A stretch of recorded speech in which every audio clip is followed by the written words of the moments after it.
నమస్తే, మీతో కాసేపు కార్యక్రమానికి స్వాగతం. నేను మీ భరత్ సంఘం లోకల్ ప్రైవేట్ డెవలప్మెంట్ ఆర్గనైజేషన్ నుంచి. ఈరోజు మీతో కాసేపు కార్యక్రమంలో మన ముందున్నారు ఒక స్పెషల్ గెస్ట్.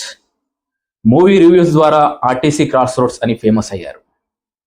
బుక్స్ ప్రకాష్ వీర్ గారు మనతో పాటు ఉన్నారు, founder and chairman for Prakash talks. నమస్కారం ప్రకాష్ గారు. నమస్కారం.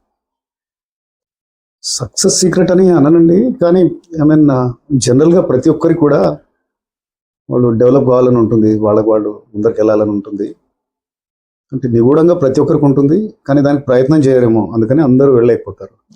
పేరెంట్స్ కానీ అంటే ఇంట్లో ఉన్న పెద్దవాళ్ళకి ఎవరికైనా వాళ్ళ నెక్స్ట్ తరం ముందరికి వెళ్ళాలనే ఉంటుంది కదా.